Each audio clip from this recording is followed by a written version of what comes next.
Santa Fe. Medyo madulas yung kalsada kasi bagyo ngayon.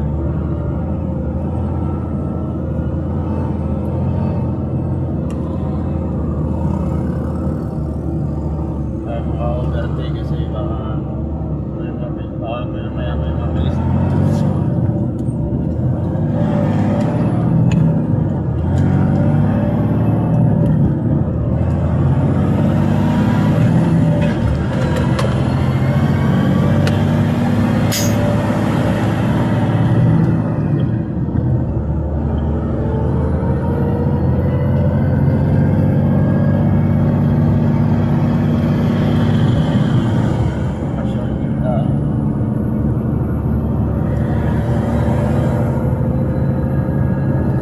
Ganting kasi yung barga natin.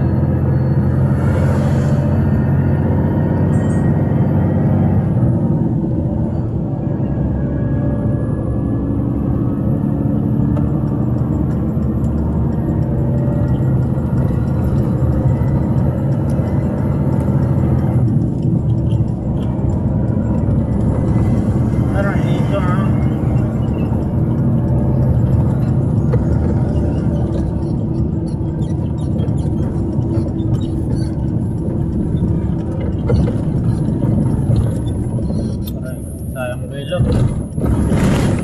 sayang ilog siya sa loob.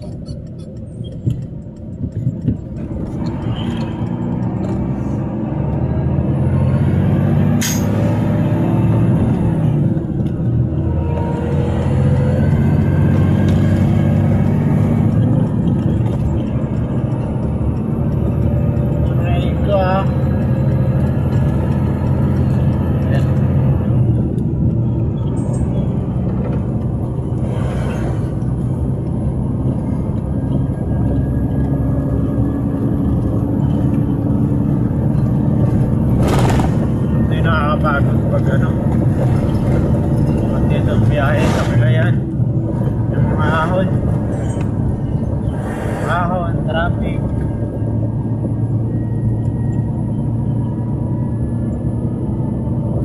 Kaya mas gusto ko bumiyahe ng gabi kahit delikado, sabi nila, pero mas maganda yung gabi, dire-diretso yung takbo. Disadvantage naman na malaban mo ito. Pero masanay talaga ako sa gabi.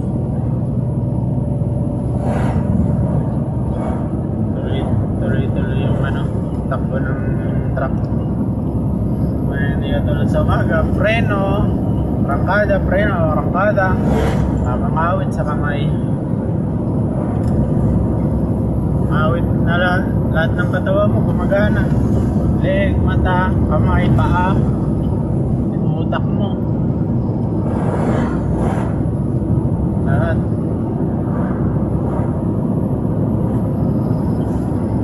Yung yung katawan mo, kumbaga, hindi lahat siya gumagana yung muscle niya. Pamimigil. Alam mo kahit nakaupo yung mga driver, sumasakit, lalo na yung sumasakit yung katawan niya, lalo na yung likod, tulad niya, no? Pausli yung puwet.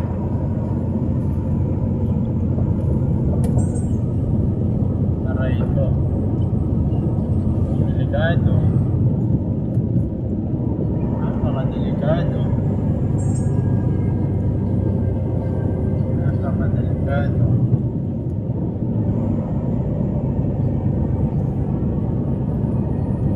Lubak.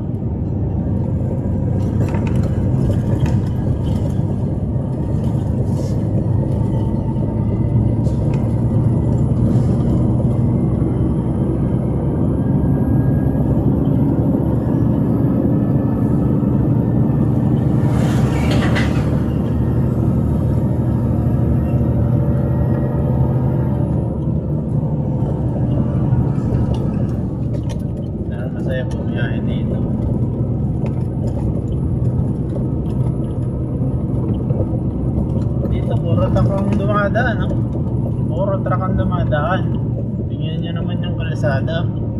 Bihira lang yung sira. Kunti lang.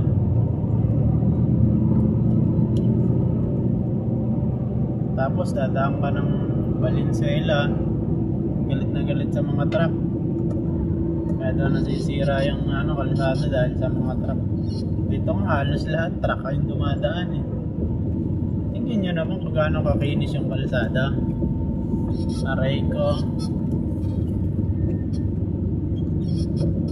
Kasi yung mga kurakot kasi sinasali nila yung sisi sa mga mababang uri ng mamamayan, diba? Kasi yung mga maliliit na mamamayan walang magawa yan eh. Natitingala na lang. Isisi nyo yan sa mga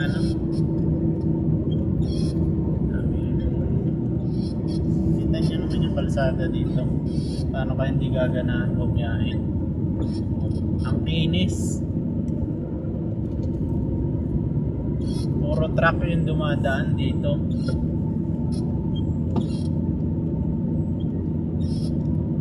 Oh, kita nyo, halos truck, halos karamihan puro truck, bibigat pa ng karga. Mas marinig mo dyan sa mga mayor ng Valenzuela, kaya daw nasisira yung daan dahil sa mga truck.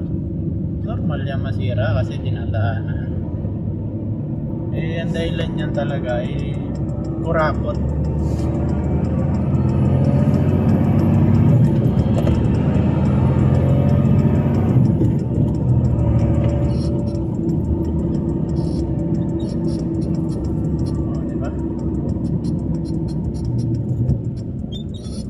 Sana mawakasan na yung yung mga kurakot na nagpapahirap sa kapwa Pilipino.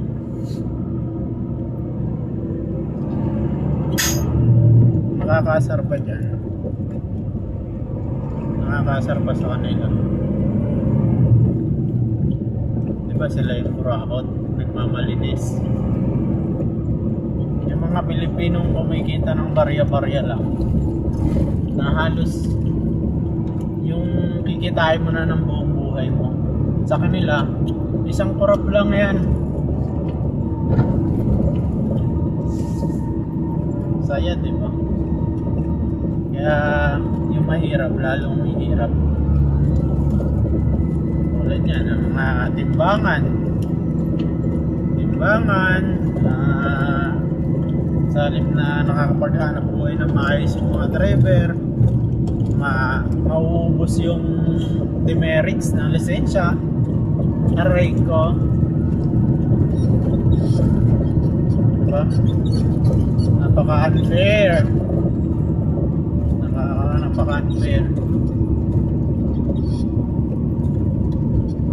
Sino yung mga lumalaban ng batas?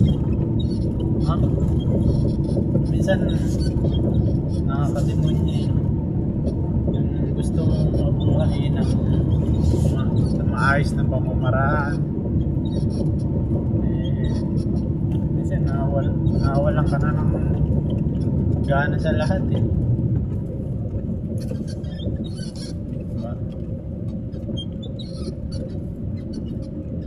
Kasi manipulated nila yung batas, kontrolado nila ang kapulisan, kontrolado nila ang batas. Ang batas ay para lang sa mahihirap. Yung mga maliliit na nagtitinda ng nagtitinda sa mga bangketa, kulong agad. Pero yung nagnakaw ng milyon, process pa pag mahirap ka. Hindi natin masabi. Hindi natin masabi. Pero sabihin ng mahirap, mayayaman, kasalanan niya yan, kaya bakit kayo naging mahirap? Huwag niyo isisi sa amin. Diba? Sa ano lang, diba? Sa halip na mahirap na nga, sana yung gobyerno ay may malasakit man lang, kahit ba mahirap ka, may makikita kang malasakit galing sa kapwa mo.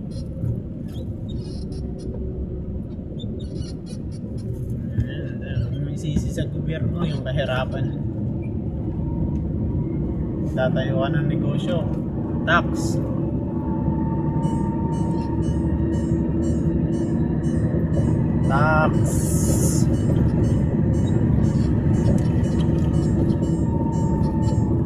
Diba? Nakita naman natin yung sampo lang kay Diwata. Yung nakikita ng umasenso, nandiyan na yung mga kupal. Diba? Ano yung parang mindset ng bad mindset ng pag-ugali ng Pilipino.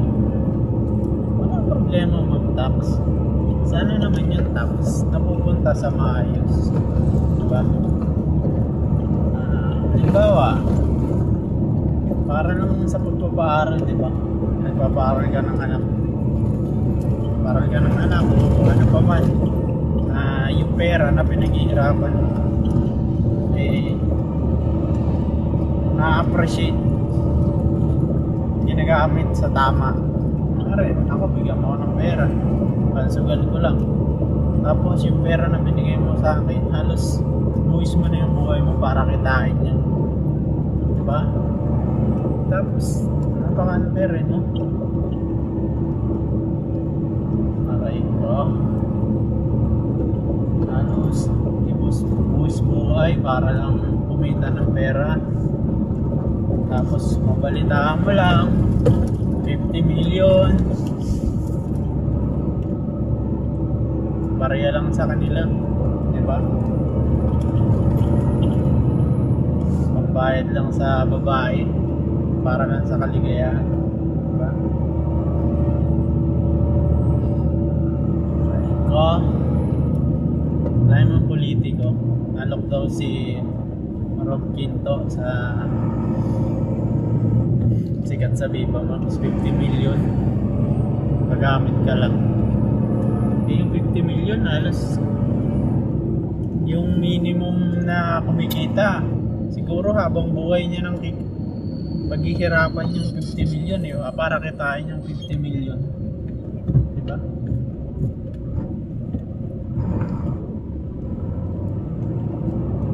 Napaka-unfair. Tapos yung mga nag-uumpisa magnegosyo, naghahangad, mga nagninegosyo na nangangarap din guminhawa yung buhay, titirahin naman ng mga taga-gobyerno,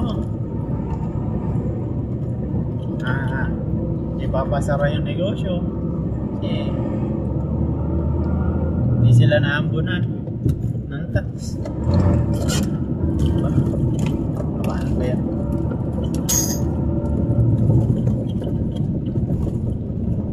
Okay ka.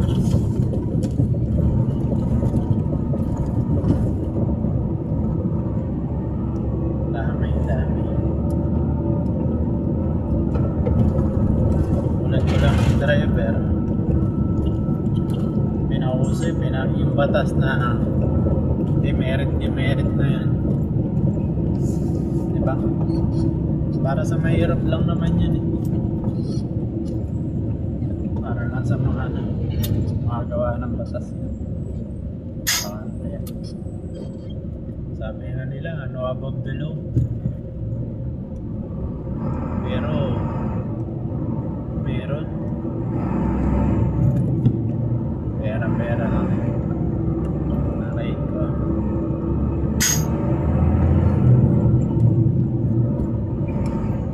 Kaawa yung mga kapwa natin. at kapwa. Masabi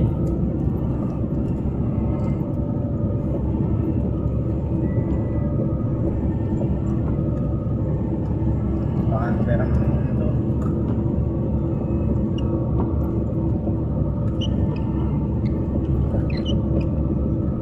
Truck driver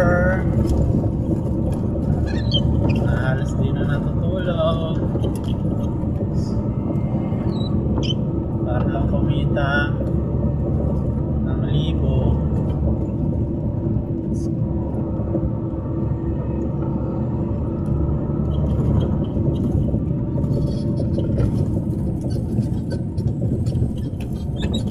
Kasi nga pera nila kasalanan mo kahit ka mahirap. Tama naman, pero masakit doon. Mahirap ka na, papahirapan ka pa ng kapwa mo. Magawa ng batas na para lang sa mahirap. Pag mahirap, pag walang kaya, kinakaya-kaya, di ba?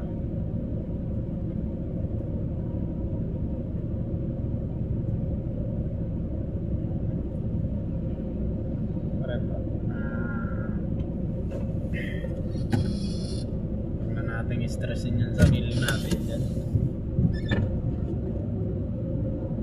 Hanggang na naman yung buhay natin.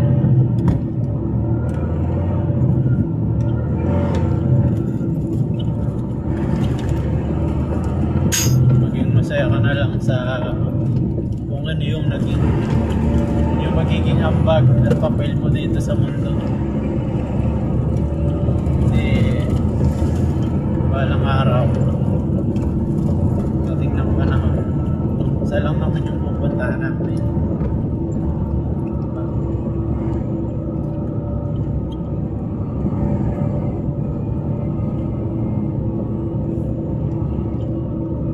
Pantay-pantay. Kung sa batas hindi pantay-pantay, sa Diyos pantay-pantay tayo. Pantay-pantay tayong mamamatay. Pare-pares tayong ililibing. Kaya yun na lang yung mindset natin para gumaan naman yung ating pakiramdam. Diba?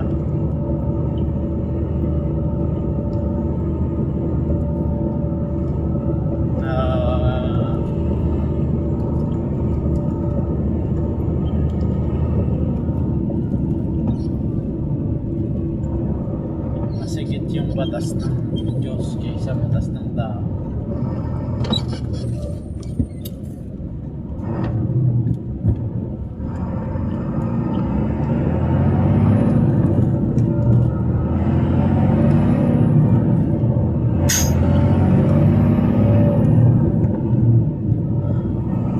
Masaya ka na lang sa buhay mo.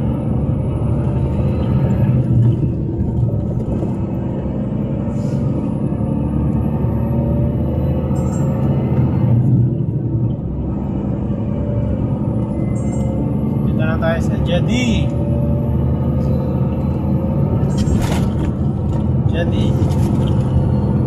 Ito yung pinaka medyo exciting part sa lugar na ito. Jadi, yung ahon, biglaan. O, di ba? Pagligo mo, ahon agad. Alright. O, pag hindi mo kabisado itong daan na to, gagabang ka talaga. Alright. Ugot. Bawas. Gapang. Logir.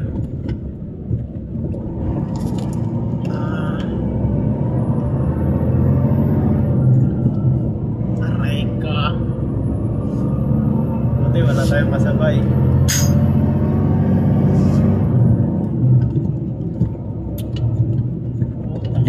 Ayaw pumasok. Aray ka.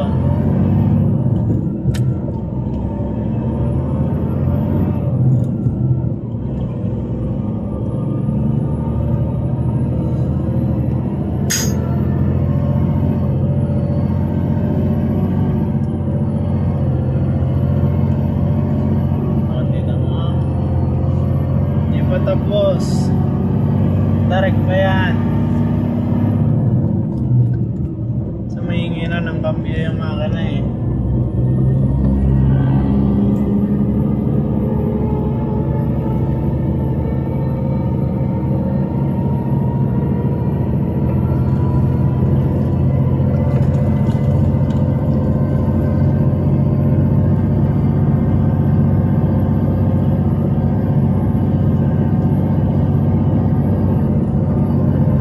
Jadi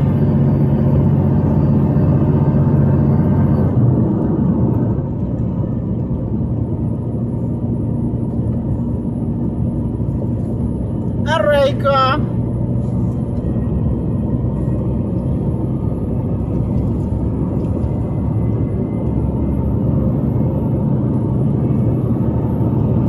Salamin ako kanina kasi mata ko pang night vision. Umaga naantok na ako.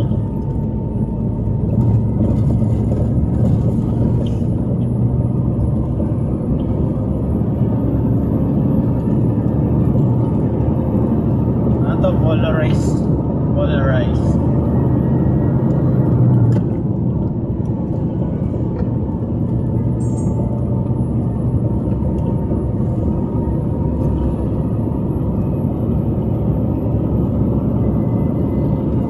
Ay, ba't kang bata ka? Pinapalo mo yung mama mo ha? May overtake pa nga. Ang alanganin. Alright.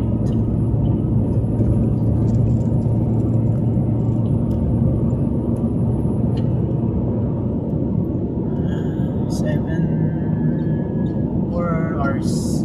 Biyahe natin ngayon ay 2 gigaraw.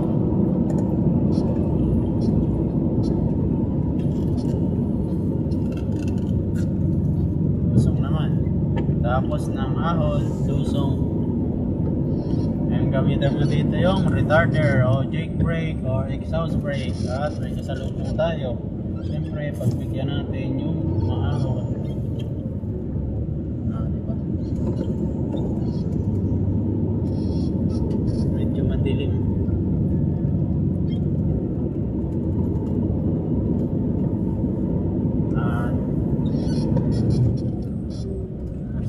Bawasan natin yung paggamit ng preno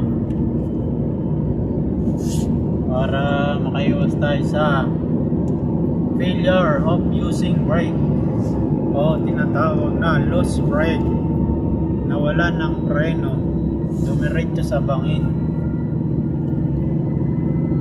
Ganda dito.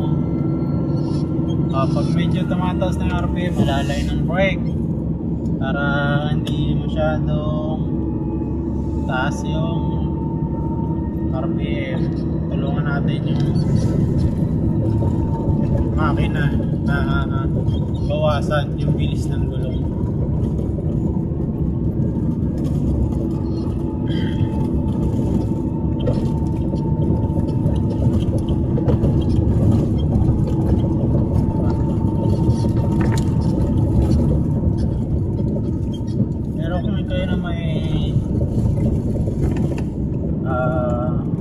Hindi mainiping tao, pwede naman namang 10 kph lang yung takbo mo pag lusong.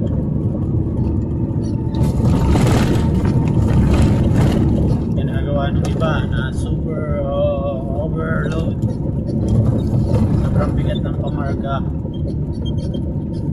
kasi pag sobra na yung velo ng truck, hindi na kinakaya ng exhaust brake, engine brake o jake brake, tapos hindi na rin kinaya ng preno, finish ka na. Ito naman medyo magana pa yung karga natin sa 30 tons, 30 kl na liquid.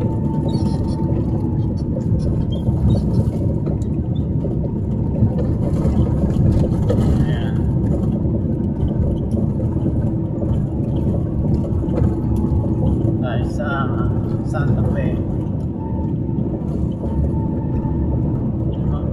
Nakakamangha.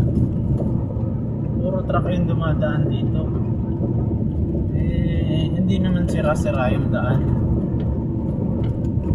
Tapos yung mayor sa Valenzuela, ang sisisihin yung mga truck. Ito, sira-sira yung daan sa kanila. Ayan ang magpadaan ng truck dun sa sa service road, sa kanilang sinasakupan. Pagdating sa expressway, timbangan, vertical clearance.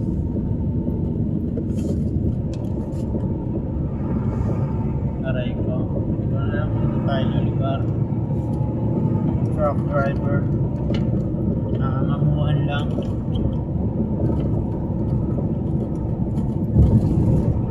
Hindi pinagpala sa katalinuhan, pero pinagpala sa kakayahan. Pinagpala sa kakayahan.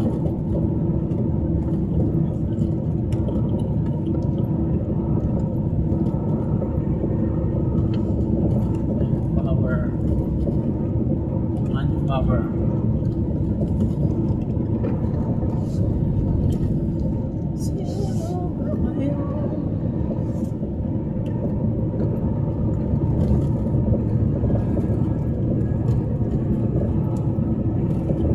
Kalsadang to siguro sa buong maghapon libo na truck yung dumadaan. Isang araw lang yun, paano araw-araw pa? Yun yung kalsada,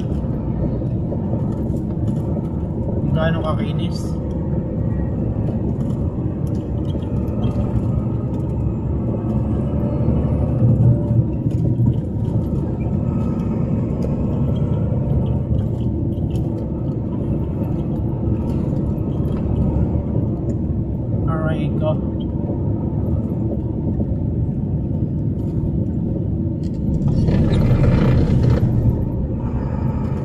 Bayahin natin na ito gagaraw. Meron pa tayong 3 hours nagugugulin, and nasa almost 150 km pa yung ating tatakbuhin in 3 hours. Sa isang oras 50 km yung 50 km per hour. Hindi ang tama. Pag yan takbo mo mga ganito 50, yung 50 km isang oras yan. Kaya yung 150 km 3 oras. At nandito na nga yung victory liner. Malulupit, overtake.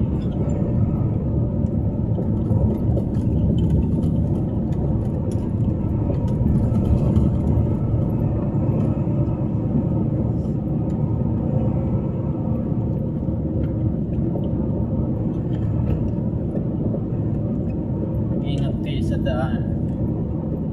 At yung mga sakay nyo ay